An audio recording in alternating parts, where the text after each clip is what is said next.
మీ business ఏదైనా మీ ఊర్లో promotion చేయాలంటే అది సుమన్ టీవీతోనే సాధ్యం. ఇప్పుడే సంప్రదించండి. ప్రస్తుతం అయితే మనం చిగురుమామిడి మండలంలోని ఇందుర్తి గ్రామ శివారులో ఉన్నటువంటి ఎల్లమ్మ వాగు వద్దన అవుతున్నాము. ఎల్లమ్మ వాగు నుంచి ఈ ప్రధాన రహదారిది కోహెడా మండలానికి ఇందుర్తి మరియు చిగురుమామిడి మండలాలను కలిపేటటువంటి ప్రధాన రహదారిపై అయితే మనం ఉన్నాము. ప్రస్తుతము దాదాపుగా నిన్న కురిసినటువంటి అతి భారీ వర్షానికి కూడా ఇక్కడ ఉన్నటువంటి ఎల్లమ్మ చెరువు అయితే ఉధృతంగా ప్రవహించడంతో కూడా ఇక్కడ ఎక్కడికక్కడ కూడా రాకపోకలు అనేటివి రెండు మండలాలకు రెండు జిల్లాలకు కూడా పూర్తి స్థాయిలో నిలిచిపోయాయని చెప్పుకోవచ్చు. ఇటు కోడా మండలానికి సంబంధించినటువంటి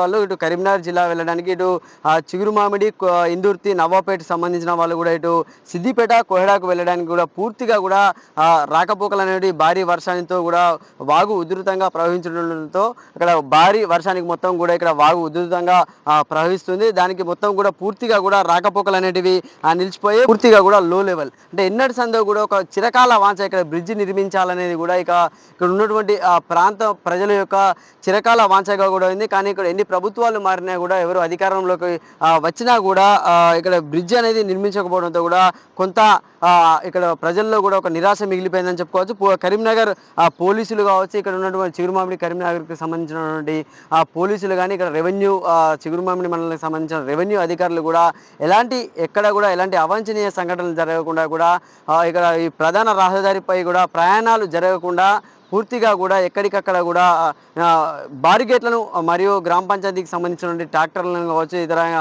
చెట్లను కూడా రోడ్డుపై కొట్టేసి ఎక్కడికక్కడ కూడా ప్రయాణాలు సాగకుండా కూడా అధికారులు అయితే ఎలాంటి ప్రమాదాలు జరగకుండా ప్రయాణాలు సాగకుండా కూడా ముందు జాగ్రత్త చర్యలు అయితే చెప్పడం చూసుకోవచ్చు. ఇక్కడ పూర్తిగా కూడా వాగు అనేది ఉధృతంగా ప్రవహిస్తున్న పరిస్థితులు అయితే చాలా మంది అయితే ఇక్కడి వరకు వచ్చి ఈ బ్రిడ్జి పై నుంచి నీళ్లు వెళ్ళడం లేదు కావచ్చు అనే ఒక దాని మీద వాళ్ళు వచ్చి ఇక్కడ నుంచి ప్రయాణించవచ్చు అని కూడా చాలా మంది వచ్చి అక్కడ ఉన్నటువంటి పోలీసులు ఏర్పాటు చేసినటువంటి ఒక డేంజర్ జోన్ వరకు వచ్చి కూడా చాలా మంది వెనుకకు మళ్ళీ తిరిగి వెళ్తున్న పరిస్థితులు కూడా కొంతమంది అక్కడ బైక్లో కూడా పార్క్ చేశారు. విజువల్స్ చూడండి. అంటే చాలా మంది కూడా ఇక్కడ దాకా వచ్చి వెళ్తున్నారు. ఎందుకంటే ఒక హై లెవెల్ బ్రిడ్జ్ ఉంటే మాత్రం ఇక్కడ ప్రయాణాలు అనేటివి కూడా సజావుగా సాగిపోతాయి. కానీ ఇప్పుడు హై లెవెల్ బ్రిడ్జ్ లేకపోవడంతో లో లెవెల్ బ్రిడ్జ్ వల్ల కూడా తీవ్ర అవస్థలు పడుతున్నామంటూ కూడా చాలా మంది అయితే చెప్తున్న పరిస్థితులు చూడండి. ఇక్కడ చాలా మంది అయితే ఇక్కడ స్థానికంగా ఉన్నటువంటి గ్రామస్తులు కూడా ఇక్కడికి వచ్చి ఇక్కడ ఉన్నటువంటి పరిస్థితులు అంటే ప్రయాణికులు ఎవరు కూడా ప్రయాణించకుండా కూడా ఇక్కడ గ్రామస్తులు కూడా ఒక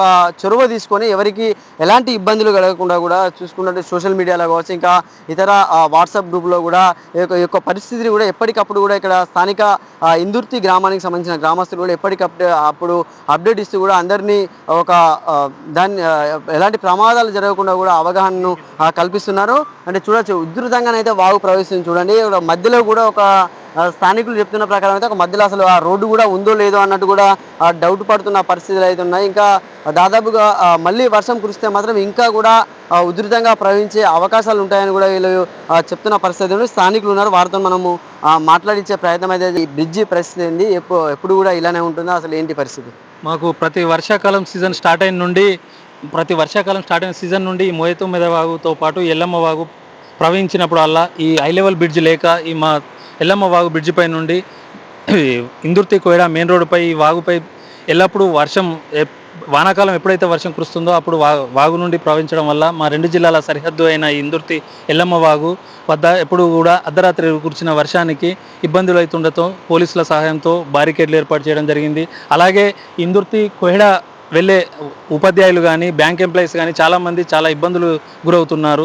మాకు స్థానిక ఎమ్మెల్యే గారైన రాష్ట్ర మంత్రి పొన్నం ప్రభాకర్ గారు గత సంవత్సరమే ఈ హై లెవెల్ బ్రిడ్జ్ ఏర్పాటు చేస్తామని హామీ ఇచ్చారు. కానీ ఇప్పటికి కూడా దీనికి ఎలాంటి ఈ ఫౌండేషన్ కూడా వేయలేదు. నిన్న నారాయణపూర్లో కూడా అక్కడ బ్రిడ్జ్ వేయడం జరిగింది, శంకుస్థాపన చేయడం జరిగింది. అక్కడ మేము స్థానికులం అడగగా ఈ ఇందుర్తి కోయడా బ్రిడ్జి కూడా త్వరలోనే వేస్తామని మాట ఇచ్చడం జరిగింది. ఇప్పటికైనా దీన్ని బ్రిడ్జిని ఏర్పాటు చేస్తే మా రెండు జిల్లాల సరిహద్దుతో పాటు మా చిగురుమామిడి మండలంలో ఉన్న ఒగులాపూర్ గ్రామం ఈ వాగొడ్డుకే ఉంటుంది. వారికి మాత్రం నిత్యావసర సరుకులకు కూడా ఇటు రావడానికి వీలుండదు, అటు కోయడకు వెళ్ళడానికి వీలుండదు. వారైతే ఉన్నట్ట ఊరు లేనట్ట అని వాళ్ళైతే ఎప్పుడు వర్షాకాలం వచ్చినా బిక్కు అని భయంతో ఉంటున్నారు. ఇప్పటికైనా స్థానిక ఎమ్మెల్యే మంత్రి గారు చొరవ తీసుకొని ఈ హై లెవెల్ బ్రిడ్జ్ ఏర్పాటు చేయాలి. ఆ ఎంపీ గారు కూడా కేంద్ర మంత్రిగా ఉన్నారు, వారి దృష్టికి కూడా తీసుకెళ్లడం జరిగింది. ఎందుకంటే ఇది హై లెవెల్ బ్రిడ్జ్ కాబట్టి ఈ హైవే రోడ్డుపై 2 జిల్లాల సరిహద్దు, ఇది ఉస్నాబాద్ నియోజకవర్గం కరీంనగర్ పార్లమెంట్ పరిధిలో వస్తుంది కాబట్టి ఎంపీ గారైనా చొరవ తీసుకోవాలని గత సంవత్సరం కూడా వారికి కూడా విన్నవించడం జరిగింది. ఎన్ని ప్రభుత్వాలు మారినా కానీ ఇక్కడ మాకు బ్రిడ్జ్ మాత్రం దశాబ్దాల కాలంగా మేము వేచి చూస్తున్నాం. మా ఇందుర్తి గ్రామ ప్రజలు ఇప్పటికీ బ్రిడ్జ్ ఏర్పాటు చేయక వర్షాకాలం వచ్చిందంటే చాలా ఇబ్బందులకు గురవుతున్నాము.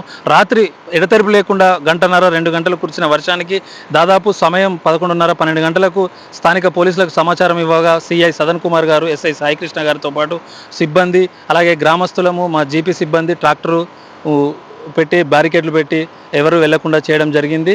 కానీ మేము ఎంతగానమని చూస్తాం, ఎప్పుడైనా హై లెవెల్ బ్రిడ్జ్ ఏర్పాటు చేస్తే మా గ్రామాంతో పాటు ఇందుర్తి కోహెడ వెళ్ళే 2 మండలాల చిగురుమాడి మండలం కోహెడ మండలాలకు వీలుంటుందని తెలుస్తున్నాము. అంటే ఇది మీది ఒక పాత నియోజకవర్గం, ఒక యోధులు కూడా ఇక్కడ ఎమ్మెల్యేలుగా గెలిచిన పరిస్థితి ఉంది. అప్పటి నుంచి కూడా అసలు అభివృద్ధి లేదా ఏంటి అసలు పరిస్థితి ఇక్కడ?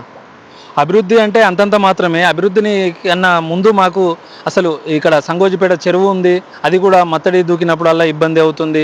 ఈ వాగు మాత్రం ఎల్లమ్మ వాగు మాత్రం దీనిపై హై లెవెల్ బ్రిడ్జి కావాలని గత 4-5 శాసనసభ్యులు మారినప్పటికి కూడా గత ప్రభుత్వాలు టీఆర్ఎస్, టీడీపీ, మళ్ళీ కాంగ్రెస్ వచ్చినా కూడా ఈ బ్రిడ్జి మాత్రం కావడం లేదు. తారు రోడ్లు మాత్రం గతంలో లేకుండా ఇప్పుడు తారు రోడ్లు అయినాయి. ఈ తారు రోడ్లు అయ్యి కూడా లాభం లేదు. స్థానికంగా మాకు ఇప్పుడు ఇందుర్తి కోయడ బస్సు వెళ్ళడానికి కూడా వీలు లేకుండా అవుతుంది. నిత్యావసర సరుకులు కొనుక్కొచ్చుకోవడానికి కూడా మాకు ఇబ్బందిగా ఉంటుంది. అంటే ఇప్పుడు దీని నుంచి వెళ్ళి నీరు ప్రవహిస్తుంది కదా, ఈ డాంబోర్ రోడ్ అనేది నీరు ప్రవహించిన తర్వాత ఉంటుందా ఇక్కడ ఈ యొక్క బ్రిడ్జ్ పరిస్థితి ఏంది అసలు? ఉంటుందా, కొట్టుకోవే పరిస్థితిలో ఉందా? గత సంవత్సరం కూడా ఇక్కడ భారీగా పోయబడడంతో తెగిపోయింది. అప్పటి స్థానిక అధికారులు అప్పటి మనం తాత్కాలికంగా మరమ్మతులు చేయడం జరిగింది. ఇప్పుడు మాత్రం ఈ వర్షం తగ్గితే తెలుస్తుంది అది ఉందా అసలు వెళ్ళిపోయిందని. ఈ తాత్కాలిక మరమ్మతులతోటి అది ఎంతకాలం ఉంటుంది, అది ఎప్పుడు సీజన్ మందమే ఉంటుంది కాబట్టి మరమ్మతులు చేసి అధికారులు ఉంచుతున్నారు. సో చూడొచ్చు, అంటే వీళ్ళు కూడా ఈ గ్రామానికి సంబంధించిన వాళ్ళు కూడా ఎప్పటికప్పుడు అంటే ప్రజలను అవగాహన చేయడం, అంటే ఈ రోడ్డుపై కూడా వాగు ప్రవహిస్తుంది, ఇక్కడి నుంచి కూడా ప్రయాణాలు కొనసాగించద్దంటూ కూడా ఎప్పటికప్పుడు కూడా గ్రామస్తులు మొత్తం కూడా ఇందుర్తి గ్రామానికి సంబంధించిన గ్రామస్తులు ఏకమై కూడా ఎప్పటికప్పుడు ప్రజలను అప్రమత్తత చేస్తూ కూడా వాళ్ళు ఇక్కడే ఉంటూ కూడా ఇక్కడి నుంచి ప్రయాణాలు కొనసాగవు అంటూ కూడా చెప్తున్నారు. అంటే కొంత పరిస్థితి ఏంటంటే ఇక్కడ సంబంధించిన పక్క పంట ఉన్నటువంటి ఒగలాపూర్ గ్రామస్తుల పరిస్థితి మాత్రం చాలా దారుణం అని చెప్పుకోవచ్చు. ఏంటంటే అక్కడ ఈ బ్రిడ్జ్ నుంచి వెళ్ళే నీరు అధికంగా ప్రవహించడంతో కూడా అక్కడ వారికి ఒక నిత్యావసర సరుకులకు కూడా ఇబ్బంది అవుతుంది అంటూ కూడా ఇక్కడ స్థానికులు అయితే చెప్తున్న పరిస్థితి. ఎప్పటికైనా కూడా ఈ బ్రిడ్జ్ నిర్మిస్తేనే కూడా ఒక రాకపోకలకు ఇబ్బందులు అనేది తప్పుతాయని కూడా వీళ్ళు చెప్తున్న పరిస్థితి ఉంది. కెమెరామ్యాన్ శేఖర్తో సతీష్, సుమన్ టీవీ, ఇందుర్తి నుండి.